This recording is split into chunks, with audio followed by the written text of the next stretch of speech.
दोस्तों नमस्कार, मेरा नाम रविकांत भारती है। द केरला स्टोरी पे शबाना आजमी का स्टेटमेंट आया और वह स्टेटमेंट ऐसा है जैसे लगता है यह अंधभक्त, गोबर भक्त और नफरतबाजों को समर्थन दे रही हैं। और इतना ही नहीं बल्कि यह लग रहा है यह कंगना रनावत की दीदी हैं, जो कंगना रनावत कुछ दिन पहले जावेद अख्तर साहब को तू ते क्या नहीं बोला कि जावेद अख्तर साहब ने कहा कि हम लखनऊ के रहने वाले लोग हैं, वहां आप चलता है, वहां के भाषा में तू ते नहीं चलता है। इस तरह जावेद अख्तर साहब दिमाग का इस्तेमाल करके कंगना का मुंह बंद करवाने के चक्कर में लगे हुए हैं और ये शबाना आजमी ऐसा ट्वीट कर रही हैं कि कंगना उस ट्वीट में घुस के लिख रही है कि ये वैलिड पॉइंट है।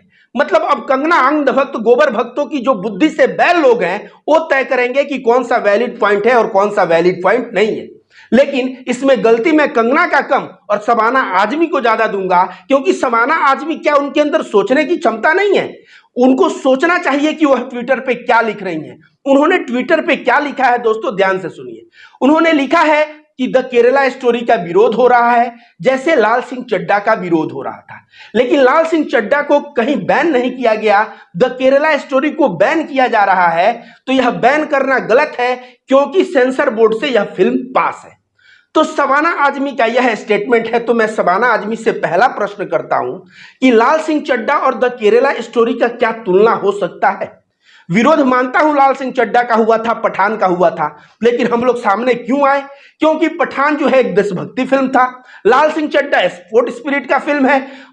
केवल मुसलमान अभिनेता थे, आमिर खान जो उसका एक्टर था मुसलमान था, शाहरुख खान जो एक्टर था मुसलमान था। इसके वजह से विरोध हो रहा था। तो हम लोग कहे कि भारत यह सेकुलर कंट्री है, संविधान पे चलता है, एक्टर का धर्म देख के विरोध करना यह अच्छा नहीं है। और इसके वजह से हम लोग लाल सिंह चड्ढा को भी सपोर्ट किए और पठान फिल्म को भी सपोर्ट किए। लेकिन जहां तक आप तुलना कर रही हैं लाल सिंह चड्ढा का और द केरला स्टोरी का, तो मैम इसका कोई तुलना नहीं है। अगर आपको तुलना ही करना था तो केरला स्टोरी का तुलना कश्मीर फाइल से करती और कहती कि ये दोनों के दोनों नफरती एजेंडा को फैलाने वाले फिल्म है, ऐसे फिल्म भविष्य में नहीं बनने चाहिए भारत में। इस तरह का आपको ट्वीट करना चाहिए, लेकिन आप ट्वीट कर रही हैं कि लाल सिंह चड्ढा और केरला स्टोरी का तुलना करके। आप बताइए, सेंसर बोर्ड ने फिल्म को पास कर दिया, आज ममता बनर्जी बंगाल में बैन की है इस फिल्म को।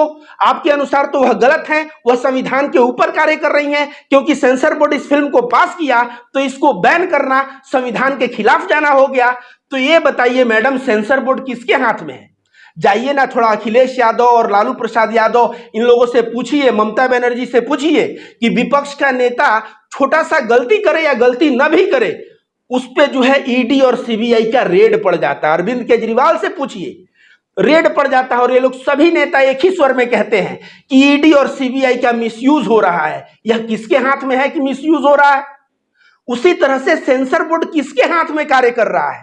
तो जब सेंसर बोर्ड किसी के हाथ में है और वह नफरती एजेंडा को फैलाने में अगर सपोर्ट कर रहा है, तो उस वक्त आपको सेंसर बोर्ड को कटघरे में खड़ा करके सवाल करना चाहिए। तो उस वक्त आप जो है सेंसर बोर्ड से लेकर संविधान की दुहाई दे रही हैं। मुझे ये नहीं समझ में आ रहा है कि आपके पति इतने विचारक, इतने जो है विचारशील व्यक्ति हैं और आप इसे बुद्धि की पैदल कैसे हो गई? मैं शबाना आजमी से कहना चाहूंगा कि शबाना आजमी जी, जब 32,000 का डेटा देके कहा गया 32,000 लड़कियों के साथ जो है धर्मांतरण करवा के यमन, सीरिया भेज दिया गया, तो उस पर आपने सवाल खड़ा किया क्या कि ये 32,000 का डेटा कहां से आया? कोर्ट में बाद में वह 32,000 का डेटा हटाना पड़ा, लिखना पड़ा 3 लड़कियों की कहानी, वो भी जो है नाटकीय ढंग से कहानी।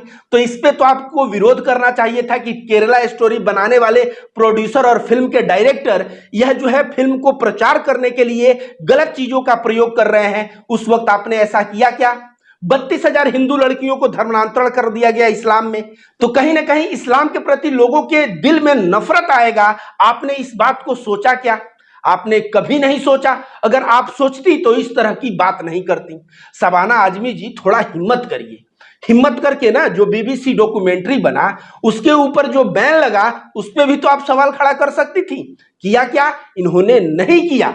आप सोचिए, बीबीसी एक ऐसा संस्था है, इंग्लैंड का संस्था है, बहुत सत्य पे कार्य करता है। लोग कहते हैं ना, कहीं के न्यूज का भरोसा मत करो तो बीबीसी के न्यूज का भरोसा करो। तो बीबीसी इस तरह का सत्यापित न्यूज है।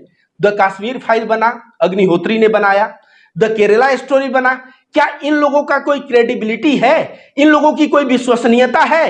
ये लोग तो कुछ भी, कभी 32,000 का डेटा दे रहे हैं, बाद में कोर्ट फटकार लगा रहा है तो 32,000 लड़कियों का धर्मांतरण की बात हटा रहे हैं। ऐसे लोगों के समर्थन में खड़ा होते हुए शबाना आजमी जी, आपको थोड़ा सा भी शर्म नहीं आया? मुझे शर्म आता है कि किस तरह से कुछ सेकुलर अपने आप को कहते हैं कि मैं सेकुलर हूं, और सेकुलर बन के ये जो नफरती, जो अंधभक्त, गोबर भक्त, जो कट्टर हैं, उनके समर्थन में खड़े हो जाते हैं। मैं बार बार कहता हूं कि सेकुलर लोगों को देखना पड़ेगा कि अगर गलत हो रहा है तो उसका विरोध जबरदस्त करना पड़ेगा।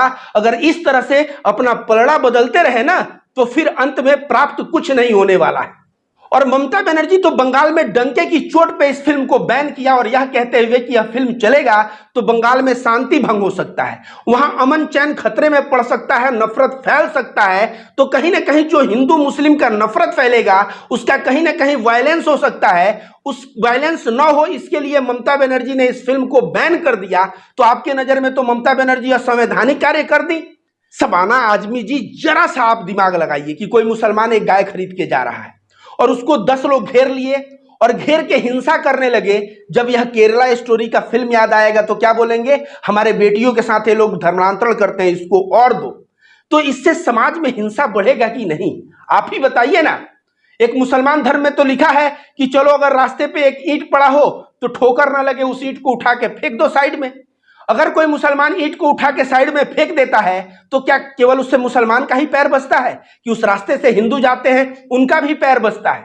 तो शबाना आजमी जी, आपको जो है परिणाम देखना चाहिए कि इस फिल्म का परिणाम दुर्गामी क्या होगा। आपको पता भी है हमारे बिहार में ऐसा हाल हो गया है कि पहले ईद और बकरीद में हिंदू लोगों को मुसलमान बुलाते थे तो हिंदू जाते थे, और होली दिवाली में मुसलमान को लोग बुलाते थे तो मुसलमान भी आते थे। क्या आपको पता है कि समाज में बेमनस्ता इतनी फैल गई है?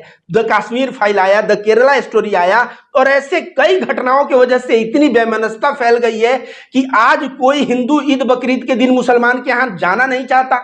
कोई मुसलमान जो है हिंदुओं के घर होली दिवाली में आना नहीं चाहता।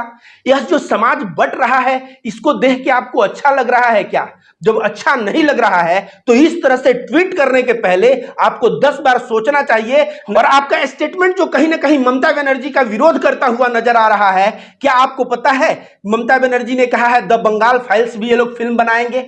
आप सोचिए जरा, एक कश्मीर में फिल्म बनता है जो कश्मीर एक कोने में है, एक केरला में बनता है जो सबसे नीचे समुद्र के तरफ है, और एक बंगाल में बन रहा है जो बांग्लादेश के बॉर्डर की तरफ है। यह जो है जगह जगह से ऐसा फिल्म बना के, जो हॉटलाइन, हिंदी का हॉटलाइन है, वहां पे लोगों के दिमाग में ऐसा भरा जाएगा कि वहां ऐसा हो रहा है, और तब लोगों के दिल में नफरत होगा और उसको पोलराइज कर लिया जाएगा वोट में। और जब वोट में पोलराइज ही हो जाएगा, उसके बाद परिणाम क्या होंगे आप यूपी में, मध्य प्रदेश में, हर एक जगह आप देख रही होंगी।